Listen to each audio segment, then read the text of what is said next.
Hello, and welcome to another episode of 15 Minutes of Freedom. I'm Justin Haskins, the editorial director at the Heartland Institute and editor-in-chief of StoppingSocialism.com. Thanks for joining me for another episode. For those of you who are just stumbling upon this for the very first time, this is a brand new show.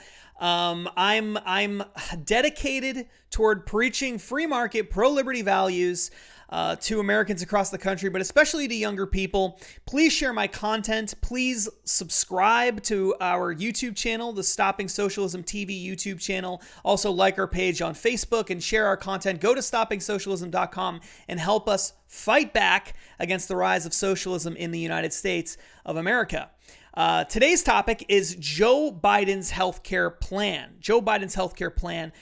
This is such an important issue. Healthcare is going to be one of the major issues in the 2020 election and beyond, frankly. It's such an important issue for most Americans, far more important than, say, climate change or a whole bunch of other issues that seem to be getting a lot of press these days.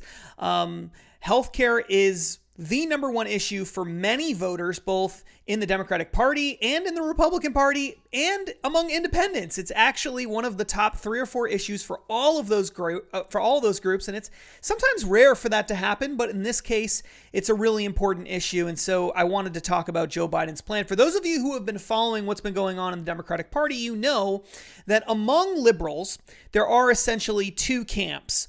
Nobody wants a free market healthcare system on the left. Nobody. There's basically 2 camps. One is the public option camp that believes that they want to create a public healthcare option that people can either buy into or get for almost free or something like that if they choose, depending on your income and stuff. And then there's a Medicare for All plan or a single-payer healthcare camp. Those people want essentially the government to run all or most of the health insurance industry and by extension, the entire healthcare system of the United States, at least indirectly. And eventually, I think you'll probably get to a direct control of healthcare system if people like Bernie Sanders and Alexandria Ocasio-Cortez had it their way. Of course, Joe Biden ended up becoming the nominee, and it's not official yet. He's the nominee for the Democratic Party. It's either going to be him or President Trump, who are likely to become president of the United States. I say likely because it's not final. Joe Biden may end up, finding himself having a difficult couple of months here because of new sexual assault allegations made against Joe Biden. It's hard to say whether he's going to survive that or not. I actually am a little more pessimistic in that sense. I don't know that Joe Biden will survive this, but if he does, the healthcare plan that he's going to put forward in 2021, if he were to become president, is very, very different than the healthcare plan that myself and others who support pro-liberty free market reforms would want to see. I actually think it's going to be, if it were to become law, I think it would be a total disaster, a complete nightmare. It would be maybe worse than Medicare for All, which I know is a little bit of a controversial thing to say if you're on the right, but I'll explain that a little bit later. I don't have a whole lot of time, so I'm going to go over things a little bit quickly. If you're interested in learning more, you can go check out a column I wrote for this about this topic for foxnews.com. Just type in a search engine or something, Justin Haskins, Joe Biden healthcare plan, and it will come right up. I can also put a link to this in the show notes if you're watching on YouTube. Joe Biden has essentially 5 components to his plan. The first is to create a public health insurance option like Medicare. Like Medicare is actually part of his official proposal on his website. So he actually says the public health insurance option would be like Medicare. He also wants to dramatically increase subsidies, health insurance subsidies and Obamacare exchanges. So if you don't get your health insurance from an employer, you have to buy it in an Obamacare exchange. Obamacare exchanges offer health insurance for a whole lot of money. They're very expensive. They're solid health insurance plans, but not if you don't have a whole lot of cash. You have to be very wealthy to actually use many of these plans. And the third part of his component is roll back some of the deregulatory efforts that have been made by the Trump administration. And the fourth part of his plan is to use the public option to fill in what's called the Medicaid gap in the 14 states that have chosen not to expand their Medicaid programs. If a state didn't expand its Medicaid program, then there are people in the state who don't qualify for Medicaid. They don't qualify for an Obamacare health insurance subsidy. And so in many cases, they can't afford to buy health insurance unless they're getting it through an employer. And that's what's called the Medicaid gap. So what Joe Biden would do is automatically get those people, I think it would be an automatic enrollment. If not, they would be eligible to choose to enroll in the public option if they would qualify for Medicaid expansion, but don't because their state didn't expand Medicaid. That part of his proposal, just in and of itself, would add millions and millions of people, maybe 4 or 5 million people or so. I think that was the estimate that I saw, 4 or 5 million people into the public option almost immediately. And the fifth part of his plan is a new part of his plan. It came out after the coronavirus outbreak occurred. He wants to lower the Medicare eligibility rate from 65 to 60. So move more people out of the private marketplace and move them into Medicare earlier, 5 years earlier. All right. Now, why do these policies bother me so much? Why am I so concerned about them?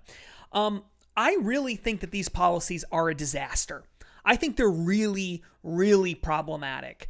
I believe that the best way to fix the health insurance system, because everybody knows the health insurance system is broken. I'm not defending the current health insurance system that we have now. It is full of unnecessary regulations. Costs are way too high. There's all sorts of problems that exist with access. It's tied to people's employment in many cases, like for half the country or something like that. So if you lose your job, you lose access to your health insurance plan and you got to go find a new one.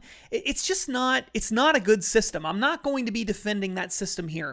But the plan that Joe Biden is putting forward would be a nightmare. And here's why. If we walk through just logically how all these different components of his plan work together, you'll see that they're all designed to dramatically drive up health insurance costs. Okay? They're all going to drive up health insurance costs, but they're going to make things significantly worse when you put them all together.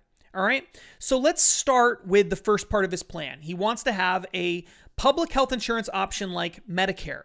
All right, as I said, the fourth part of his plan is going to effectively expand Medicaid in states that have chosen not to expand Medicaid by providing them with the public health insurance option. All right. So millions of people right off the bat are going to move into the public option, guaranteed. Then you're going to have millions of other people. There are about 20 million people in the United States right now who are uninsured, who will move into that option as well because maybe they can't afford a private health insurance plan through the Obamacare exchange, but they can't afford to buy into the public option. And so they'll buy into the public option. Then you're going to have people who have health insurance. They have health insurance in the private marketplace, or they through an Obamacare exchange, or maybe they have health insurance through an employer, but they feel like it's a better deal to get the public option, so they're going to go into the public option as well. Millions and millions and millions and millions and millions of people will move into the public option. Now, a lot of conservatives think that the primary objection to this should be how much this is all going to cost. And cost is a huge factor for me. I am very, very concerned about the national debt. That's a topic for a whole nother day.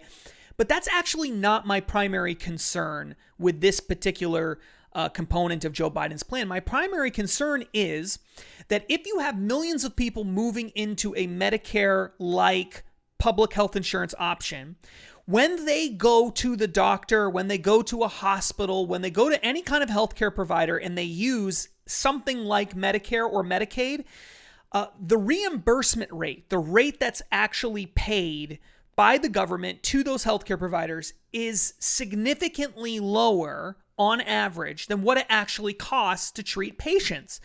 There was a survey that came out, I think it was just a year or two ago.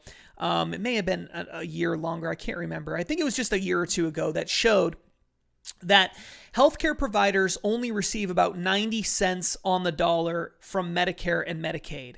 Okay, so that means it actually costs them more money to provide treatment to Medicare and Medicaid patients than they get paid by the government. So how do they stay in business? They stay in business by charging people with private health insurance even more money. People with private health insurance pay about 130 to 140% or so. I've seen it even higher than 140%. for the healthcare that they receive from a provider. So that's where healthcare providers get their money back that they've lost from treating Medicare patients and Medicaid patients. So that means that you, if you have a private health insurance plan, are subsidizing people who have Medicare and people who have Medicaid. All right? You're subsidizing the government. So the government doesn't have to pay more money.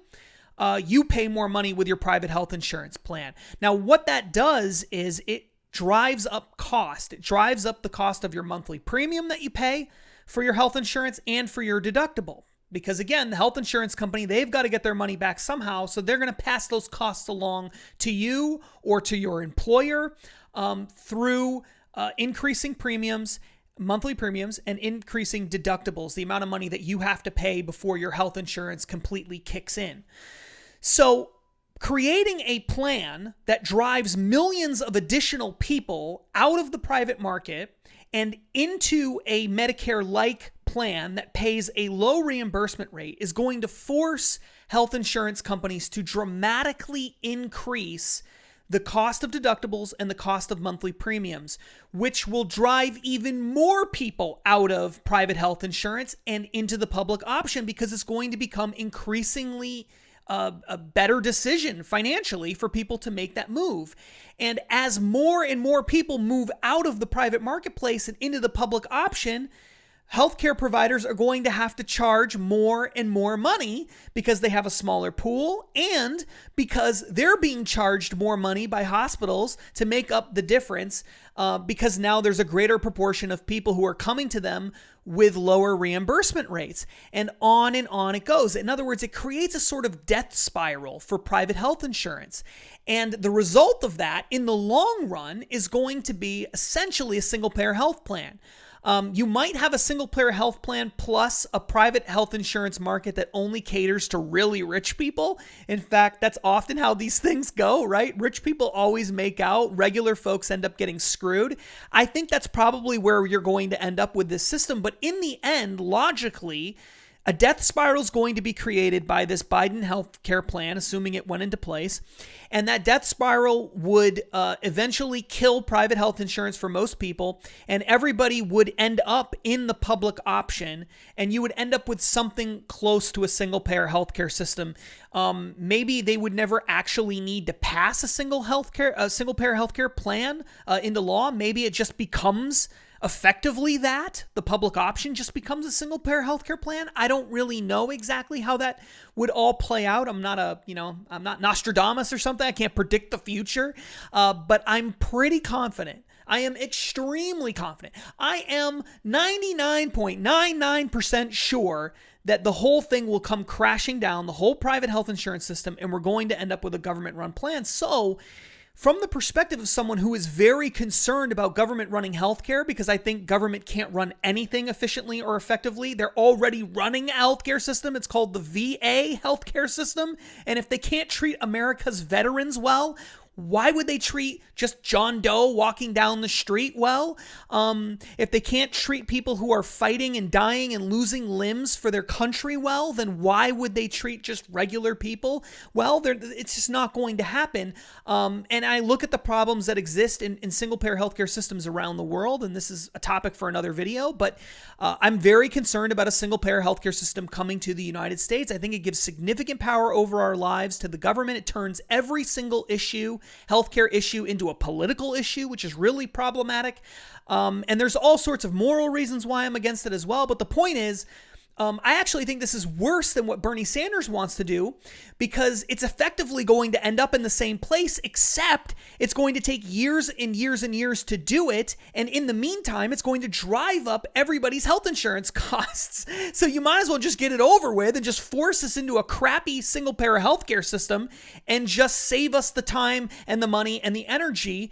And it's so disingenuous too. It's so dishonest because I truly believe that the people people who put this plan together know, in the same way that the people who put Obamacare together knew, that the system in the long run wouldn't work. So this is very similar to Obamacare in a lot of ways. It's an expansion of it. It's much worse than Obamacare, but it's the same kind of idea. It's slow walking the country towards single-payer healthcare. And one day you're just going to wake up and we're going to have a single-payer healthcare system. I'm really, really concerned about it. Most people just look at these components in and of themselves and they think, well, yeah, we'll increase subsidies for individuals and families. That's good. That's going to lower health insurance costs for people. Well, it lowers their premiums, but it doesn't lower their deductibles. So they might be able to afford to have health insurance, but they won't be able to afford to use it. And the more that people move into the public option, the more those deductibles are going to grow. And that's exactly what we saw with Obamacare. Premiums and deductibles, when Obamacare went into place, within just several years, doubled as a result of the policies in Obamacare, and it would be just as bad, maybe even worse under the Joe Biden plan. So I'm very, very concerned about this. I hope that this does not that this plan does not become law in the United States, because I think it would be a complete disaster. All right. That's all we have for time for today. We're just over 15 minutes, so my promise to finish these videos in 15 minutes or less has already been violated. Thank you so much for watching this video or listening to this video if you're listening on it via podcast. Please subscribe to our Stopping Socialism TV YouTube channel. Please like us on Facebook. Please follow me on Twitter at Justin T. Haskins. You can also find my Facebook page at Justin T. Haskins on Facebook as well. I really appreciate your time, and I hope that you will share our content and that we can grow together, learn to get to know each other a little bit better. I'm really looking forward to it. Feedback so far has already been great. It's been fantastic.